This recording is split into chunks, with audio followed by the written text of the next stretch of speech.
Oi, pessoal. Então, vamos agora continuar falando sobre essa parte de aprendizado de máquina, mas agora a gente vai voltar vamos nos focar nessa questão de como avaliar um resultado de um aprendizado de máquina.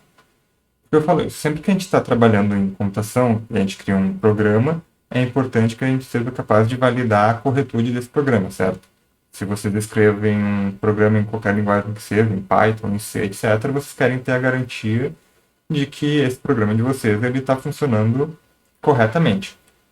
Qual que é o detalhe sobre aprendizado de máquina? Lembre-se que no aprendizado de máquina, agora o programa não está sendo implicitamente escrito por vocês. Vocês estão treinando um modelo para esse modelo aprender a desempenhar a tarefa que vocês querem. Então a gente meio que cede um pouco do nosso poder, entre aspas, da nossa segurança para o computador.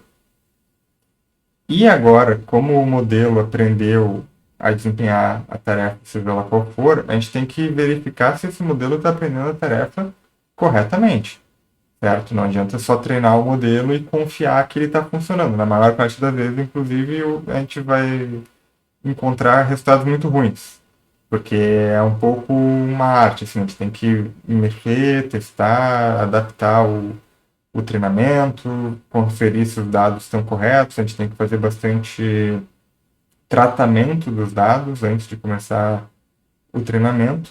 Mas vamos focar agora então em como é que a gente pode, uma vez que a gente tem um modelo, tem os dados, treinou ele, saber se ele está desempenhando um papel bom ou não. Então, para isso, a gente vai ter métricas de avaliação, certo? Normalmente, para treinar o modelo, a gente já está usando alguma métrica, tá? A gente vai ver alguns dos primeiros exemplos, são coisas simples, assim como, por exemplo, minimizar uma distância, etc.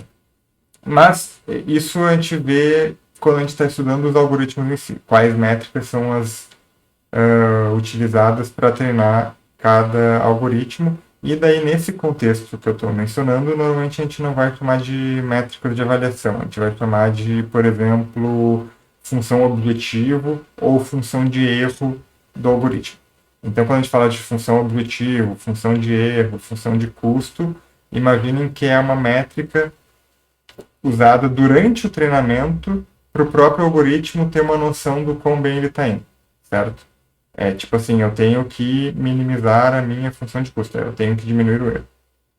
O que a gente vai focar agora são as métricas que a gente vai utilizar depois que o treinamento já foi completado, depois que o algoritmo já aprendeu, entre aspas, para saber se ele aprendeu mesmo. E a gente vai focar nessa aula em métricas voltadas para problemas de classificação, que é o problema mais tradicional.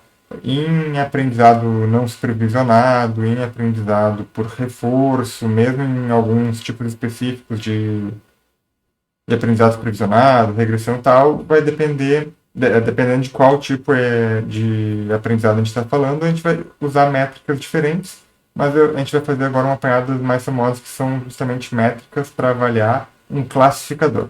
Lembrando, então, um classificador é o modelo de aprendizado de máquina supervisionado, cujo objetivo é receber uma instância de um dataset, um exemplo, e descobrir a qual classe ele pertence, certo? Então, sempre gosto de revisar se é uma foto, eu quero classificar se essa foto, qual é o animal que está na foto, qual é o tipo de carro que está na foto.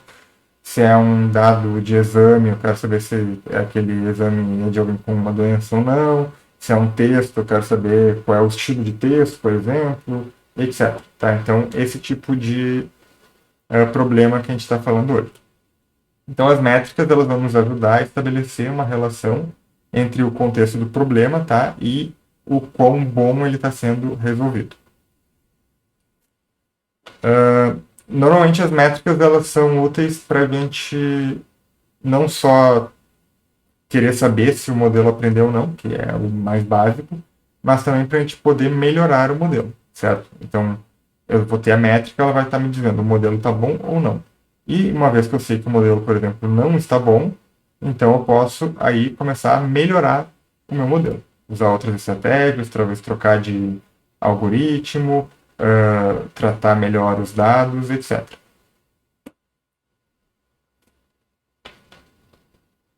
Tá, então as métricas elas também são úteis para a gente depurar o modelo, né? Resolver problemas de bugs que podem ter ficado no sistema. E então é isso, como eu estou falando, são as métricas de avaliação. Como a gente está focando aqui em problemas de classificação, eu vou falar para vocês de matriz de confusão.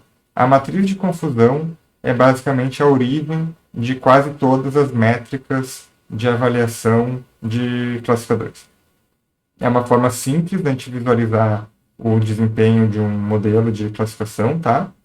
E ela vai basicamente indicar quantos exemplos do meu dataset, do meu conjunto de dados, pertencem a um de 4 grupos possíveis, tá? Eu vou passar aqui para mostrar para vocês essa figura. Então, essa aqui é a matriz de confusão, tá? E vejam que ela tem 4 zonas. São os true positives, ou verdadeiros positivos, os false positives, ou falsos positivos, os false negatives, são os falsos negativos, e os true negatives, que são os verdadeiros negativos. O que é isso? Vamos voltar aqui. Imaginem comigo. Vocês têm um modelo que prediz... aqui a gente está considerando uma classificação binária. Classificação binária são 2 classes. Então é sempre assim... ou é de uma classe ou não é. Então assim, ou é doente ou não é doente. Ou é um cachorro ou não é um cachorro. Ou é bom ou não é bom. Problemas desse tipo. Bom, o meu exemplo, então, ou ele é da classe A, ou ele não é da classe A. Vamos estabelecer isso. Eu tenho meu classificador. O que meu classificador ele pode dizer? Ele pode dizer pertence à classe A. Daí a gente vamos chamar a classe A de classe positiva, digamos. É positivo que é da classe. Então, ou o modelo vai dizer que esse exemplo é positivo, ou vai dizer que o exemplo é negativo. São as únicas 2 opções que o modelo tem. E o exemplo, a gente já vai saber de antemão, ou ele é positivo ou ele é negativo, na vida real. Então, digamos que sejam exemplos de exame médico. Positivo, nesse caso, é tu ter uma doença. Tá? Então, se o exame... A gente sabe, a gente, no caso, vai treinando o modelo, mas a gente saberia do nosso banco de dados que um exame ou ele é positivo ou ele é negativo. Tá? A gente tem essa informação porque a gente está usando ela para treinar o modelo. Uma vez que a gente tem o nosso modelo, ele também vai dizer esse exame é positivo ou é negativo. Então vamos ver quais são as possibilidades. Ou o exame realmente é positivo e o modelo disse que é positivo. Então o modelo acertou que é um exame positivo. Nesse caso eu tenho um verdadeiro positivo, porque o modelo disse que é positivo e de fato é positivo. Outra opção. O exame é negativo na vida real. E o modelo predisse que o exame é negativo. Nesse caso, eu tenho um verdadeiro negativo, porque o modelo disse que é negativo e, de fato, é negativo. Ele acertou. Ok? Então, eu tenho 2 possibilidades de acertar. Ou ele diz que é positivo e é positivo, ou ele diz que é negativo e é negativo. Quantas possibilidades eu tenho de erro? 2 também. O que pode acontecer? O meu modelo disse que o exame é positivo, mas na verdade ele é negativo. Então eu tenho um falso positivo. Por que falso positivo? Porque o meu modelo está dizendo que é positivo, mas isso é um resultado falso. Na verdade, o exame é negativo. Ou eu posso ter o falso negativo. Aí o que está acontecendo? O inverso. O meu modelo está dizendo que é negativo, mas na verdade é positivo. Então eu tenho o modelo diz que era negativo, mas essa informação é falsa. É um falso negativo. Então eu tenho essas 4 possibilidades. Então aqui, estou falando verdadeiramente positivo, verdadeiramente negativo, predito como positivo, predito como negativo, certo? Então, um exemplo, uma instância que passa pelo meu classificador vai pertencer a um desses padrões. Ou, se é verdadeiramente positivo e for predito como positivo, vai estar aqui no true positives. Se ele é na verdade negativo e for predito como positivo, ele vai estar no false positive. E a mesma coisa para false negatives e true negatives. Então isso aqui permite que a gente separe os exemplos que estão certos dos que estão errados e qual foi o tipo de erro, certo? Então vamos considerar aqui um dataset, já que eu estou dando esses exemplos médicos, um dataset de exemplo que é dados de Covid com 804 amostras. Amostras são os exemplos, as instâncias, tá? Então seriam resultados de exame de 804 pacientes. E eu tenho duas classes. Ou o paciente tem Covid ou ele não tem Covid, certo? Tem 257 pacientes, ou é melhor, exames, amostras com Covid, que são as positivas, e 547 amostras sem Covid, tá? E eu tenho 20 variáveis. Então, esses dados são um vetor de 20 posições. Tem 20 valores. E aí eu vou fazer o seguinte, eu vou treinar alguns classificadores diferentes. Então aqui, por enquanto, vocês não precisam se preocupar em que classificadores são esses. Vocês sabem que são 3 classificadores diferentes. Aí eu vou ver assim, para o meu primeiro classificador, 40 amostras foram preditas como positivas e eram de fato positivas. 23 amostras foram preditas como positivas, mas na verdade eram negativas. Então aqui foi um erro. Aliás, 23 erros. Aqui foram 40 acertos. Aqui, 36 erros, tá? Aqui são 36 amostras que são positivas, ou seja, de pacientes com Covid, mas que o modelo disse que eram negativas. E aqui, 140 amostras que não tinham Covid e, de fato, o modelo disse que não tinham Covid, então aqui acertou. Então, parem um pouco para pensar. Quantas amostras do total aqui o modelo acertou? Ó, são 40 amostras preditas como positivas, que eram realmente positivas, e 140 amostras que eram negativas, preditas como negativas. Então, o modelo acertou 180 amostras, tá? E errou essas aqui, 59, tá? 36 mais 23. A mesma coisa aqui para um outro modelo, daí são outros valores, e para um terceiro modelo também outros valores.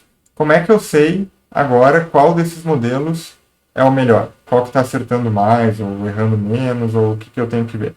Bom, aí que entram as métricas.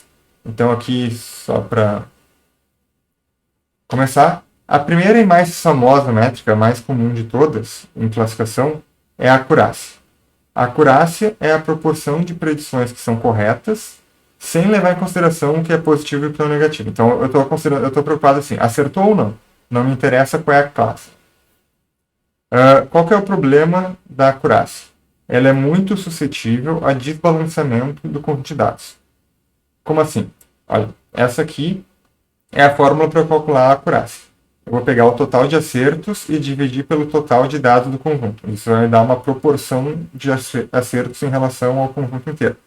Para calcular isso é só eu somar o true positive, né, TP, mais o TN, e dividir por todas as amostras, que seria TP mais FP mais TN mais FN.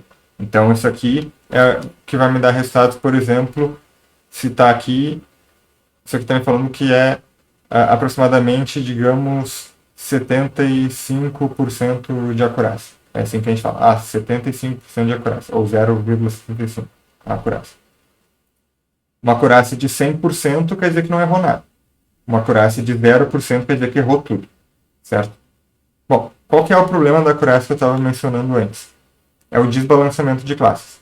Imaginem se eu tivesse um conjunto de dados que tem duas classes, a classe positiva e a classe negativa, e a classe positiva, digamos assim, eu tenho 100 amostras. 90 amostras são da classe positiva e 10 amostras são da classe negativa.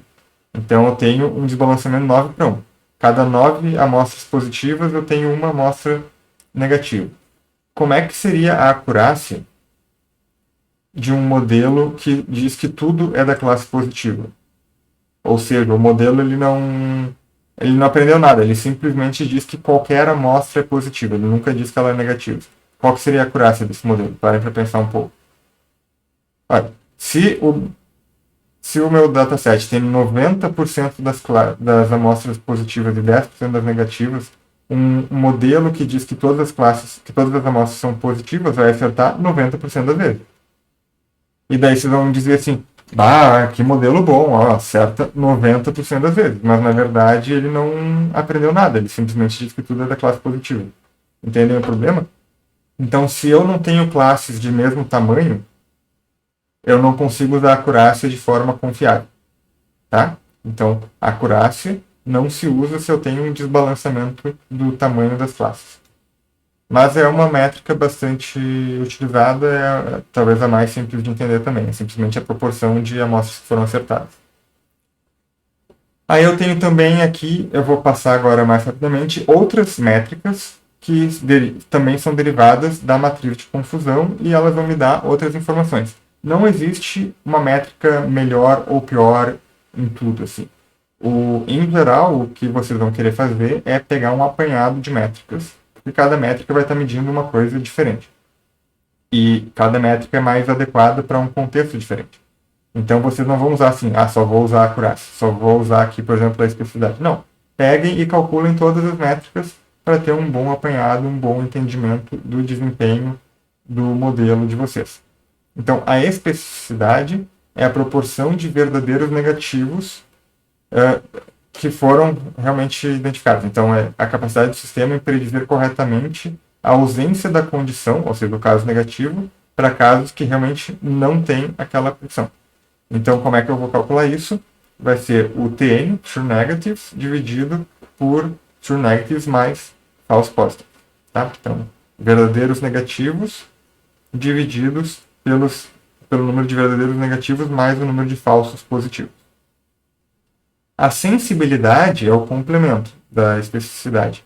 Ela é a proporção de verdadeiros positivos, tá? Ela vai me dizer a capacidade do sistema em predizer corretamente se a condição para casos que realmente a tem. Tá? Então, se aqui era predizer para os casos que não tem, os casos negativos, aqui é para predizer os casos que tem, que são os casos positivos.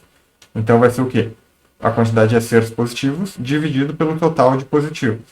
Ou seja, é a quantidade de verdadeiros positivos dividido pela quantidade de verdadeiros positivos mais a de falsos negativos.